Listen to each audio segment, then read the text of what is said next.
વિદ્યાર્થીઓ chapter number 6 વિકલિતના ઉપયોગો માં આપણે એક ભાગ સુધીનો અભ્યાસ કર્યો છે.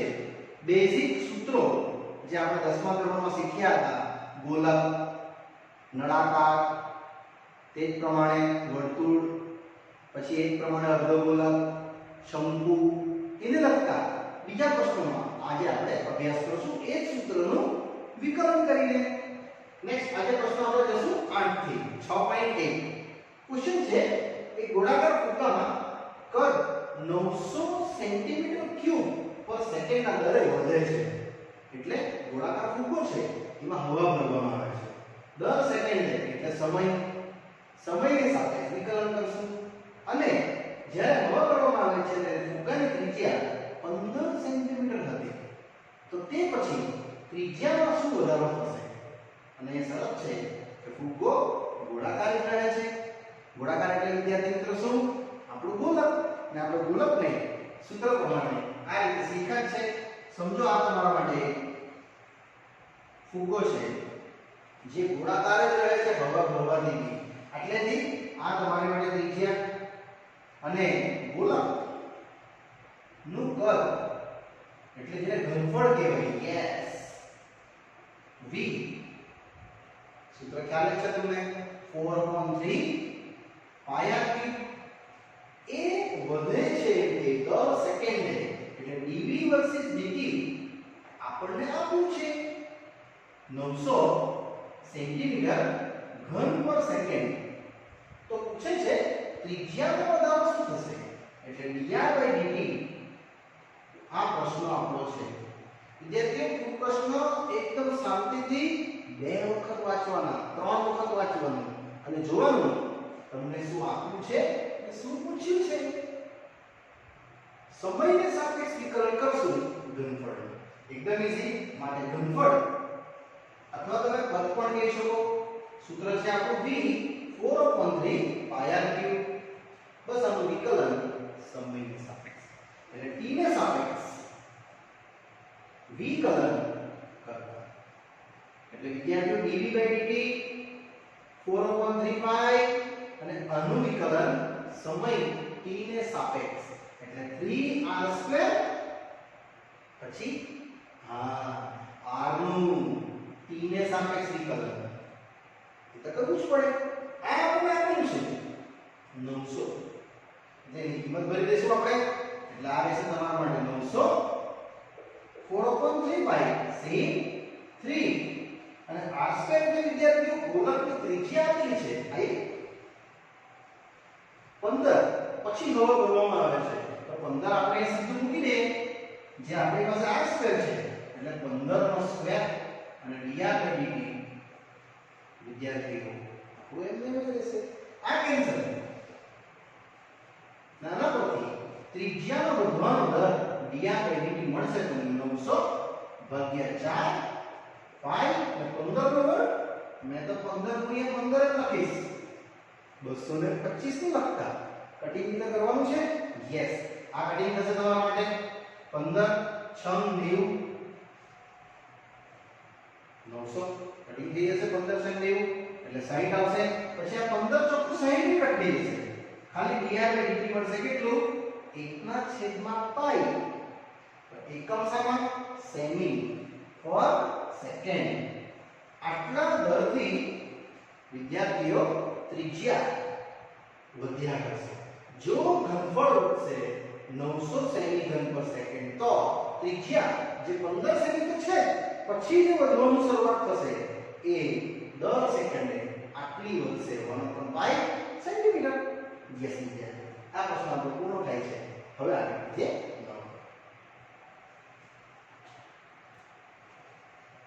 ચલો વિદ્યાર્થીઓ આગળ વધીએ છીએ ધીરે ધીરે. નેક્સ્ટ પ્રશ્ન તરફ જઈએ છીએ 9 પર, પછી 10 પર. 9 બી એના જેવો જ છે જે 8મો ગણ્યો. એ ગોળાકાર ફુગ્ગાની ત્રિજ્યા ચલિત થાય છે. ચલિત થવું એટલે ત્રિજ્યા વધવી કાં તો ઘટવી. જ્યાં ગોળાકાર જ રહે છે ફુગ્ગો, એટલે વધે કે ઘટે ફુગ્ગો ગોળ જ રહે છે. જ્યારે તેની ત્રિજ્યા 10 સેન્ટીમીટર હોય, વિદ્યાર્થીઓ આ સ્ટેપ આપણા માટે કામનું. ત્યારે ઘનફળમાં ત્રિજ્યાને સાપેક્ષ, આ પોઈન્ટ સમજો, આ વખતે ત્રિજ્યાને સાપેક્ષ ઘનફળ v અને ત્રિજ્યા r એને સાપેક્ષ તમને પૂછે છે. આપણે ગયો સમીકરણ શું કર્યું આખોમાં સમયને સાપેક્ષ કર્યું કારણ કે એમાં સેકન્ડ હતી ટાઈમ હતો. અહીંયા સ્પષ્ટ કીધું છે ત્રિજ્યાને સાપેક્ષ એટલે નાની સરખી આકૃતિ દોરી દેવાની. આ આપણું ગોલક અહીંયા ત્યાં ત્રિજ્યા અને લખી દેવાનું ગોલકનું ઘનફળ v.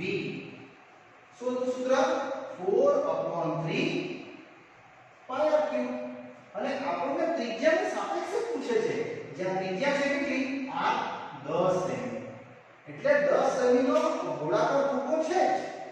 પછી ત્રિજ્યાની સાપેક્ષ વિકલન આમ વધ્યા કરે ફૂગો તો પૂછે છે ઘનફળમાં શું વધારો થશે પણ r ને સાપેક્ષ એટલે આપણે લખવાનું કે r ને સાપેક્ષ વિકલન કરતા એટલે dv ભાગ્યા dr. પાછું રિપીટ કરું છું સમયને સાપેક્ષ નથી માંગ્યું r ને સાપેક્ષ માંગ્યું છે એટલે આવશે 4/3 પાઈ d ભાગ્યા dr. r નો ઘન છે એટલે વિદ્યાર્થીઓ આપણો પ્રશ્ન r ને સાપેક્ષ વિકલન કરવાથી આવી ગયો 4/3 પાઈ જે રહેશે 3r² પણ r નું r ને સાપેક્ષ વિકલન કેટલું 1 એટલે વિદ્યાર્થી આપણા માટે થઈ જશે આ પણ કટ થઈ જશે ફક્ત મળશે dv ભાગ્યા dr 4 પાઈ અને r છે કેટલું 10 એટલે 10 નો વર્ગ આ તો વર્ગ છે 10 નો વર્ગ કેટલા 100 ગુણ્યા 4 એટલે 400 પાઈ. એકમ ઘનફળ ભાગ્યા ત્રિજ્યા એટલે સેન્ટીમીટર ઘન પર સેન્ટીમીટર અને કટિંગની કરતા સેન્ટીમીટર ઘન ને v નું લખ્યું છે અને r નું સેન્ટીમીટર લખ્યું છે કારણ કે આપણને ત્રિજ્યા સેમી માં આપી છે. બસ આ જ છે. આગળ વધીએ છીએ 10મા પ્રશ્ન. વિદ્યાર્થી 10મો પ્રશ્ન પરીક્ષા લક્ષી IMP છે એટલે સ્ટાર્ટ કરતા પહેલા IMP ટિક કરી દે. ક્વેશ્ચન છે 5 મીટર લાંબી નિસરણી છે જેને દિવાલ સાથે ટેકવી છે. સીડી તો નીચેનો છેડો જમીન પર 2 સેન્ટીમીટર સેકન્ડના દરથી દિવાલથી દૂર લઈ જવામાં આવે ત્યારે સીડીનો નીચેનો છેડો 4 મીટર દૂર હોય ત્યારે દિવાલ પર નિસરણીની ઊંચાઈ ઘટવાનું હોય. આપણે આને આવી રીતે સમજશું. સમજો કે આ આપણી દિવાલ છે અને આ આપણી નિસરણી છે. એ દીદી લંબ અને આપણે વિદ્યાર્થી દિવાલ કહીએ. આ જે દિવાલ છે તે આ રીતે અને દિવાલથી આપણે આ છે આપણો નીચેનો છેડો જેને આપણે x મીટર કહીશું. આ છે y મીટર અને લઈ લઈશું z મીટર. વિદ્યાર્થીઓ આ નિસરણી છે. હવે તમે ખાલી એટલું વિચારો આ નિસરણીને દિવાલથી આમ દૂર લઈ જવામાં આવે એટલે આવી રીતની પોઝિશન બનશે કે આમ નીચે લઈ જવામાં આવશે તો આ જે ઊંચાઈ છે ને ઘટી જશે. એ કેટલા દરથી ઘટે છે એ પૂછે છે એટલે આપણે જે y ની ઊંચાઈ એટલે આ જે આપણો ટાર્ગેટ છે એ dy/dt સમયને સાપેક્ષ ઘટે છે એટલે આનો આન્સર ઋણ આવશે. અહીં વિદ્યાર્થી મિત્રો એક ક્વેશ્ચન આવશે તમને ને હું ક્વેશ્ચન તમને પૂછું છું. આ નિસરણી જો આવી રીતે નીચે ખસેડવામાં આવશે તો નિસરણી a અને c ની લંબાઈ વધશે કે ઘટશે? યસ. પાછું પૂછું છું. નિસરણી AC જો આવી રીતે આમ નીચે ખસેડવામાં આવે તો નિસરણીની લંબાઈ વધે કે ઘટે? યસ. કરેક્ટ વિચારી તમે. એ વધે પણ નહીં ઘટે પણ નહીં. મતલબ તેની તેજ રહી અને તેની તેજ રહી એટલે એને કહેવાય અચળ. ને અચળ કેમ કીધું? વિકલન કરવાનો છે એટલે 0 લખીશ. એટલે આ વિદ્યાર્થીઓ અચળ છે. આ તમારે સમજવું પડશે. કોણ અચળ છે? નિસરણી. એસી આમ હોય કે વિચારી જાય આપણે પણ એ તો અચળ રહેવાની એટલે આનું વિકલન થશે જ નહીં. શું લખશે એનું વિકલન? 0. ચાલો હવે શું કહે છે? દિવાલથી 4 મીટર દૂર હોય એટલે આ તમને આપેલું છે 4 મીટર. આપણે લઈ લઈશું AB બરાબર y મીટર જે આપણા માટે શું છે? દિવાલ ની ઊંચાઈ છે. અને પછી AC બરાબર z મીટર જે શું આપણે લઈએ એ લોકો કીધું છે નિસરણીની લંબાઈ. યસ, લંબાઈ જે અચળ છે. અચળ શબ્દ ક્યાંથી આવ્યો? જે મને તમને સમજાયું ને, નિસરણી આમ સરકે કે નહીં સરકે, નિસરણીની લંબાઈ એટલી જ રહેશે. અને આ જે અંતર છે ડીસી એ બંને વચ્ચેનું અંતર એ આપણું બી અને સી છે. બસ એ વિદ્યાર્થી મિત્રો આપણે એક નાનકડો પાયથાગોરસ કરી નાખીએ. કારણ કે હવે તમે ક્વેશ્ચન વાંચો તો એક 5 મીટર લાંબી નિસરણી આપી છે તમને 5 મીટર, એટલે અહીંયા તમારું 5 મીટર રહેશે. આ 4 મીટર એટલે આ આવી જશે 3 મીટર. પછી આપણે એને વિકલનમાં પરિવર્તિત કરીએ. પણ તે પહેલા તમને 3 એક 3 અંતર ખબર હોવા જોઈએ તો તમે વિકલન બતાવી શકો. ચાલો હવે ત્રિકોણ એબીસી માં પાયથાગોરસ લાગે છે AC² = AB² + BC². બસ આની કિંમતો આપણે મૂકતા જઈએ. જ્યાં આ છે Z², અહીંયા Y² અને અહીંયા X². વિદ્યાર્થી અનુમૂલ્ય જરા ભરી દઈએ તો Z છે 5, Y છે અનનોન, X છે 4, એટલે 25 - 16 9 3 મીટર. આ આપણે દિવાલની ઊંચાઈ મળી ગઈ. હવે પાછું બોલું છું, આ અચળ છે એનું વિકલન 0 આવશે.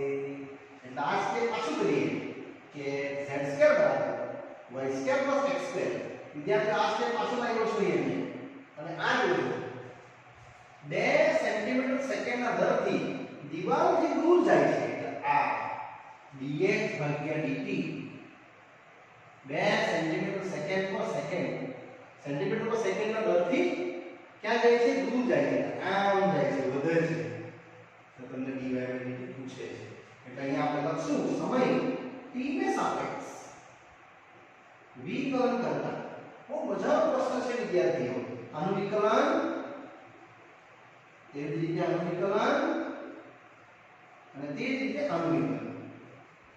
બસ વિકલન કરશું. આ 0 આવશે. કેમ? અચળ છે. આ મેઇન પોઈન્ટ છે આ પ્રશ્નમાં. બાકી ઈઝી છે. અહીંયા આવશે 2y/dt. Next 2x dx/dt. બસ આને કમ્પ્લીટ કરી નાખીએ. એટલે -2y/dt આ બાજુ 2x dx/dt.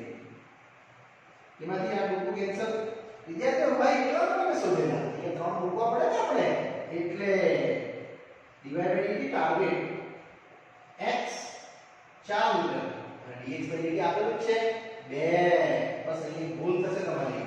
આ છે મીટર, આ છે સેમી. તો એને મીટર કરવું પડે. કાં તો આ મીટર રહે, સેમી કરવું પડે. તમે કોઈ બી એક કરી શકો છો. મેં આ સેમીને મીટર કરી નાખું 2/100 મીટર પર સેકન્ડ. વિદ્યાર્થીઓ ભાગ્યા 100 કરી નાખ્યું ને એ ભરું છું.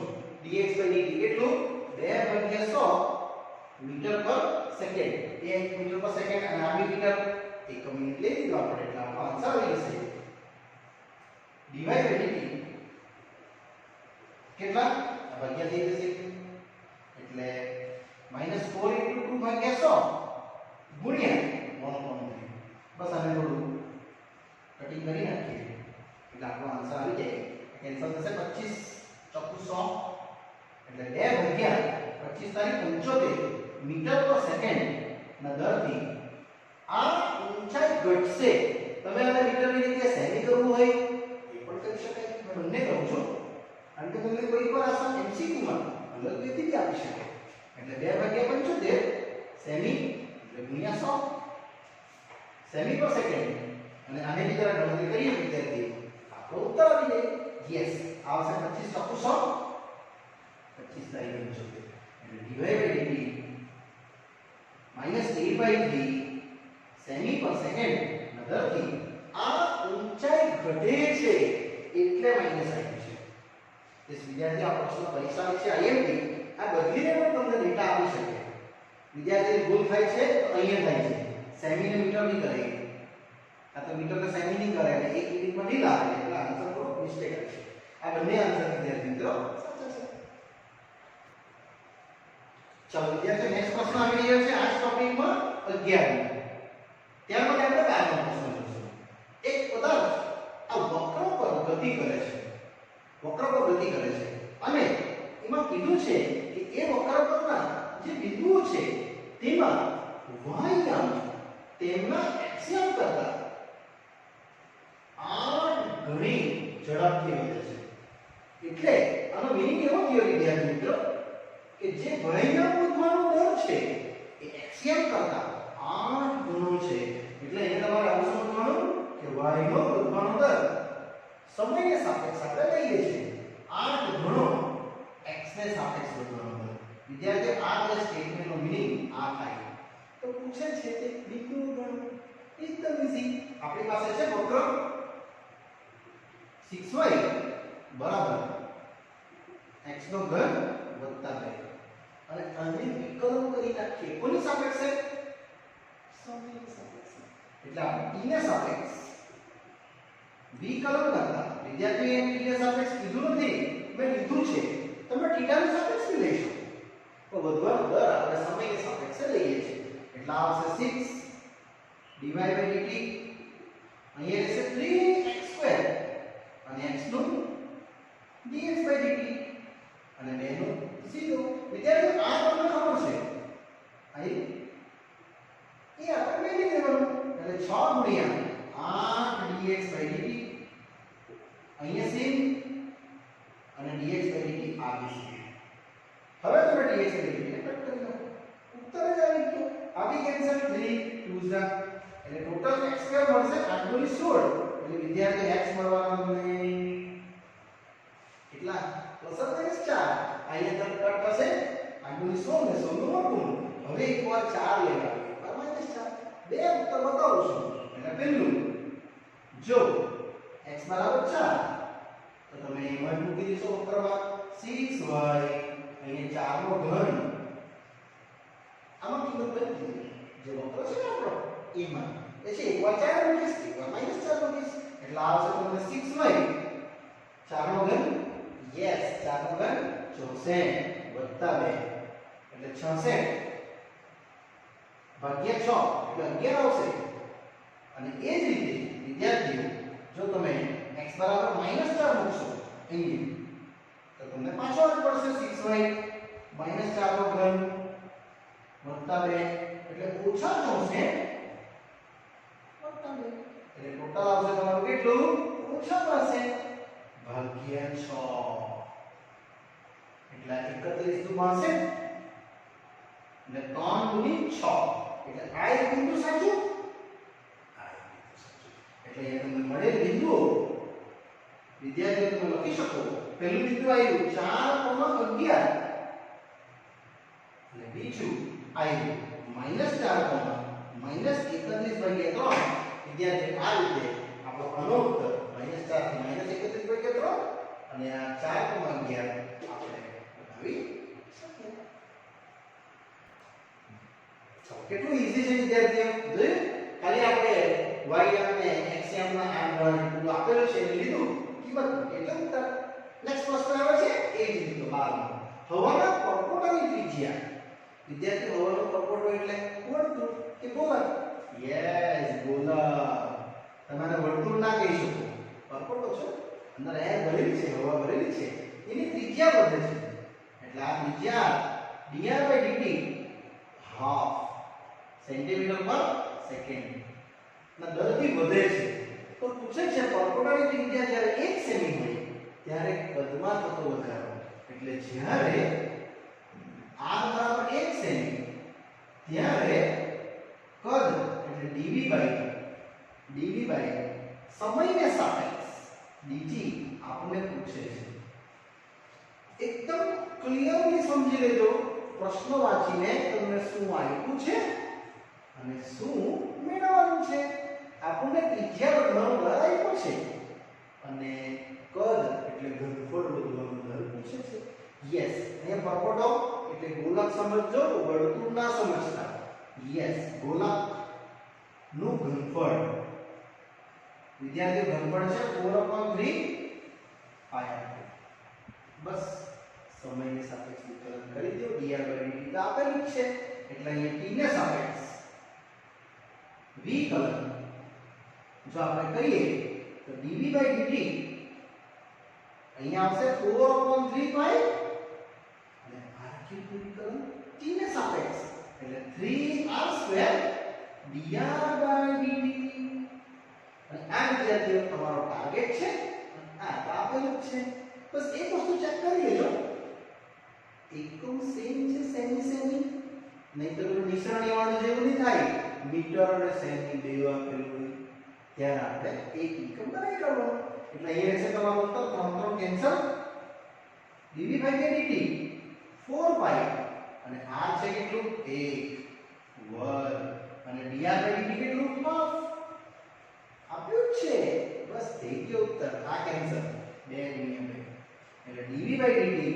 ઘનફળ વધવાનો દર 2 પાઈ એકમ શું રહેશે ઘનફળ છે સેમીમાં એટલે સેમી ઘન પર સેકન્ડ આટલા દરથી એનું ઘનફળ વધ્યા કરશે યસ વિદ્યાર્થી કેટલો ઈઝી સમજે છે આ પણ સરળ છે અને આ પણ એકદમ ઈઝી રીતે આપણે સમજી શકીએ હવે આપણે આગળ વધીએ તેમાં પ્રશ્ન ચલો વિદ્યાર્થીઓ ધીરે ધીરે આગળ વધીએ છીએ નેક્સ્ટ પ્રશ્ન પર 13 પર પછી આપણે 14નો પ્રશ્ન મેં બંને પ્રશ્નો લખી દીધા છે 13મો છે એ ગોળાકાર ફુગ્ગાનો વ્યાસ આપ્યો છે વિદ્યાર્થીઓ આ રીતે તમારો ગોળાકાર ફુગ્ગો હોય મતલબ ગોળક સરસ મજાની આકૃતિ પાડી દેવાની એટલે કોન્ફિડન્સ આવે આકૃતિ જોવો ને તો આ આપણે ત્રિજ્યા છે અને એનું ડબલ એટલે વ્યાસ વિદ્યાર્થીઓ વ્યાસ છે આપણી જેના આપણે d કહીશું ડાયામીટર 3/2 2x + 1 તો ત્રિજ્યા તો તમને ખબર જ વ્યાસ ભાગ્યા 2 થાય એટલે આવશે 3/4 2x + 1 હવે આગળ વધીએ તો ફુગ્ગાના ઘનફળમાં એટલે ઘનફળ v માં x ને સાપેક્ષ થતો ફેરફાર એટલે મેં અહીંયા આ પહેલા બનાવી કાઢ્યું પદ સામા x માં હવે તમને પૂછે છે ઘનફળ v જે રહેશે 4/3 પાઈ r ક્યુબ અને એમાં પૂછવામાં આવે છે ઘનફળ x ને સાપેક્ષ થતો ફેરફાર અને આ ફુગ્ગો ગોળાકાર જ રહે છે એટલે તમને પૂછે છે dv/d અચળ x ને સાપેક્ષ હું ક્લિયરલી વાંચવાનું બે વખત વાંચવાનું નહીં સમજ પડે પણ આપણે લખવાનું ઘનફળમાં x ને સાપેક્ષ એટલે dv વર્સિસ dx પૂછે છે તમને સમયને સાપેક્ષ નથી પૂછ્યું ત્રિજ્યાને સાપેક્ષ નથી પૂછ્યું પણ x ને સાપેક્ષ પૂછે છે એટલા માટે મેં આ પહેલા બનાવી દીધી ત્રિજ્યા અને આ ત્રિજ્યાની વેલ્યુ આ અહીંયા મૂકી દઈશ પછી વિકલન ચાલુ કરીશ કોને સાપેક્ષ x ને સાપેક્ષ નહીં તો આપણે ફસી જવું એટલે અહીંયા આવશે v 4/3 પાઈ r અહીંથી લઈએ વ્યાસનું અડધું 3/2 નું અડધું એટલે પાછું બાકી રહે 3/4 એટલે આ છે 3/4 2x + 1 અને એનો ઘન વિદ્યાર્થી જો વિધેય આવી ગયું x માં એટલે તો આપણો આન્સર આવી જવાનો dv/dx બસ આને થોડું સિમ્પ્લિફાઈ કરીએ એટલે v આવશે 4/3 પાઈ 3 નો ઘન 27 4 નો ઘન 4 × 4 × 4 64 અને 2x + 1 નો ઘન 26 આ કેન્સલ થઈ જશે 9 તારી 27 16 ચોક 64 એટલે v રહેશે ફક્ત 9 પાઈ ભાગ્યા 16 વિદ્યાર્થી આ જગ્યાએ તમે પ્રશ્ન એકવાર પાછો વાંચી લેજો ઘનફળમાં x ને સાપેક્ષ એટલે મેં લખ્યું જ છે અહીંયા હવે તમે જોઈ લો x આવી ગયું v આવી ગયું ખાલી x ને સાપેક્ષ વિકલન કરો ઉત્તર થઈ ગયો માટે અહીં લખશું આપણે x ને સાપેક્ષ વિકલન કરતા આ મેઈન સ્ટેપ છે તમે અહીંયા જો કરવા જશો ને x ને સાપેક્ષ રોંગ થશે બસ વિકલન કરી દો એટલે dv/dx 9/16 d/dx 2x + 1 નો ઘન બસ આનું વિકલન કરીએ એટલે આપણો ઉત્તર આવી ગયો આ રહેશે dv/dx 9/16 અને આનો ઉકેલ આવડે બધાને પહેલું આવશે 3 2x + 1 નો વર્ગ પછી અંદરનો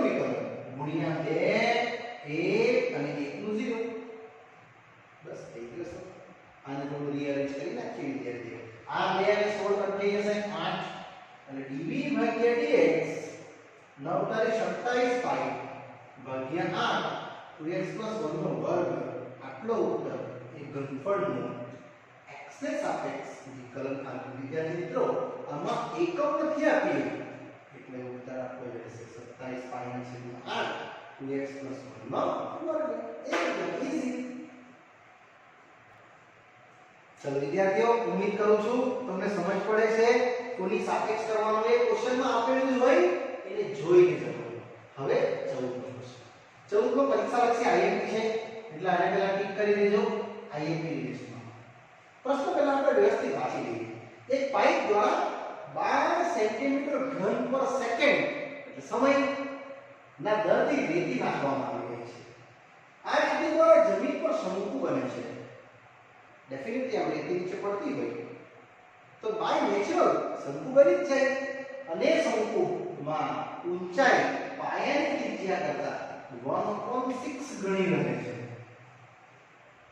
જો ઊંચાઈ 4 સેમી હોય ત્યારે શંકુનો આ જ રીતે પડતું હોય બે રેતી તો ઊંચાઈનો વધવાનો દર પૂછે છે. વિદ્યાર્થીઓ આપણે આવી રીતે સમજી શકીએ. સમજો આ એક પાઇપ છે,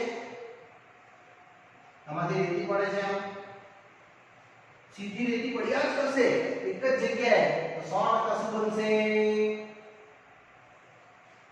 શંકુ જ બનવાનો. બાય નેચર બની જ જાય, વર્તુળ નહીં બની શકે દિવસ. આમ ઉપરથી પડશે તો ટોપિંગ રેતી પડે છે સમજો તો આ તમારી ઊંચાઈ, આ તિર્યક ઊંચાઈ અને આ રહેશે તમારા માટે ત્રિજ્યા. હવે ક્વેશ્ચન વાંચો. જમીન પર પડનાર રેતી છે શંકુ બને છે તેમાં ઊંચાઈ h 1.6 ગણી ત્રિજ્યા કરતા. આ મેઈન પોઈન્ટ છે. હવે તમને પૂછે છે જ્યારે ઊંચાઈ 4 સેમી એટલે લખશું આપણે જ્યારે h 4 સેમી એટલે એવું સમજો આવી રીતે આમ રેતી પડ્યા કરે છે, શંકુ બની ગયો છે, ઊંચાઈ આવી ગઈ છે 4, પછી બી પડ્યા જ કરે ઊંચાઈ કેટલી વધે છે પૂછે છે. એટલે h 4 સેમી હોય ત્યારે ઊંચાઈ વધવાનો દર dh ભાગ્યા શું કરશું? અહીંયા જોવાનું સમય સેકન્ડ એટલે dt તમને પૂછે છે એટલે આખો ઉત્તર h માં ગણીશ, r ને માં ની ગણીશ ને એટલે અહીંથી તમારે r છૂટું પાડવું પડશે ને વિદ્યાર્થીઓ. કેટલું રહેશે? 6h. અને હવે જઈએ શંકુનું ઘનફળ. હા, મેં તમને સૂત્ર લખાવ્યા છે એટલા માટે પહેલા પાઠમાં બધા સૂત્રો લખાવેલા. યસ, આપણે જોશું શંકુનું ઘનફળ v કેટલું? યસ, કરેક્ટ વિચાર્યું 1/3 પાઈ r² છે. એમાં આ વિદ્યાર્થીને મૂકવું પડશે તો જ તમે h માં જશો, નહીં તો નહીં જાઓ. આ પ્રશ્ન પરીક્ષામાં પૂછાયેલો શંકુની ત્રિજ્યા શોધવાનો હતો તો તમારે h અહીં મૂકી દેવાનું અને પ્રશ્ન r માં લેવાનો. જે પૂછે એ વિધેય લેવાનું એટલે આપણું કામ થઈ જાય. એટલે 1/3 પાઈ એમાં જે છે વિદ્યાર્થીઓ આપણી પાસે આની કિંમત આવી 6h નો વર્ગ. બસ થઈ ગયું. આવશે તમને v 1/3 પાઈ 36 વર્ગની એટલે ઘન. વિદ્યાર્થીઓ કેન્સલ થશે 12 પાઈ h નો ઘન અને પછી આનું વિકલન કરવા માટે જાણ છું સમયને સાપેક્ષ. એટલે બહુ ઈઝીલી તમે આને એન્ડિંગ કરી શકો વિદ્યાર્થી મિત્રો. ચાલો, એટલે કિંમત રહેશે v બરાબર 12 પાઈ h નો ઘન. યસ, અહીંયા તમે જોઈ શકો છો તમારે જેની સાપેક્ષમાં આવ્યું છે તે કરી શકાય. માટે વિદ્યાર્થી આપણે જશું t ને સાપેક્ષ વિકલન કરતા dv વર્સિસ dt. કયા પાઈ કા અચળ છે અને આ રહેશે d by dt h ઘન. એટલે ટોટલ ઉત્તર આવશે dv by dt 12 પાઈ કેટલું 3h² અને h છે dh by dt. h તમને લઈ જશે ઉત્તર. હવે ક્વેશ્ચન પાછો વાંચો એકવાર. પાઇપ દ્વારા 12 સેન્ટીમીટર ઘન પર સેકન્ડ એટલે શું આપેલું છે? કદ. એ કદ આપણે લખવું જોઈએ dv by dt હવે લખી દેવું 12 સેમી ઘન પર સેકન્ડ. એ મેં અહીંયા લખું છું 12 સેમી સેમી બે જગ્યાએ છે એચડી સેમીમાં આવ્યું છે 4 સેમી ચાલી જશે આ આવશે 12 પાઈ 3 અને h છે કેટલું 4 સેન્ટીમીટર રાઈટ ઊંચાઈ તમને આપી છે 4 સેમી ત્યારે ઊંચાઈ વધવાનું દર કે ઘટવાનું દર એને જ કહેવાય dh/dt એટલે અહીંયા 4 વર્ગ dh/dt છે વિદ્યાર્થી h ની કિંમત 4 પ્રશ્નમાંથી લખી છે આ 12 કેન્સલ ફક્ત આવશે તમને અહીંયા પાઈ 3 અને 16 એટલે વિદ્યાર્થીઓ dh/dt આવી ગયું 16 તારીખ 48 પાઈ સેન્ટીમીટર પર સેકન્ડ ના દરથી ઊંચાઈ તમારી વધ્યા કરશે જેમ જેમ શું વધશે આ માટે ઘનફળ વધશે પણ અમારી રીતિ પડ્યા કરે એમ છે તો ઊંચાઈ વધશે ત્રિજ્યાની વધશે હા dr/dt તો તમારે અહીંયા h બરાબર 1/6 આ નિયમ કીધું અને r માં ભૂલી જવાનું છે તો તે રીતે મળે એટલે તમે બે રીતે આ પ્રશ્ન વિદ્યાર્થીઓ ગણી ચાલો વિદ્યાર્થીઓ સરળ સમ છે તો પરીક્ષા પછી આઈએમપી છે ઉમ્મીદ કરું છું તમને ટોપિક સમજ પડે છે અને સરસ મજાના ટોપિકો છે ચાલો વિદ્યાર્થી મિત્રો અહીંયા પ્રશ્ન 14 સુધી આપણે આ પાઠની એન્ડિંગ કરશું આગળનો અભ્યાસ વિદ્યાર્થી મિત્રો હું તમને નેક્સ્ટ પાઠમાં કરાવીશ ઓકે ત્યાં સુધી રજા આપશો બાય બાય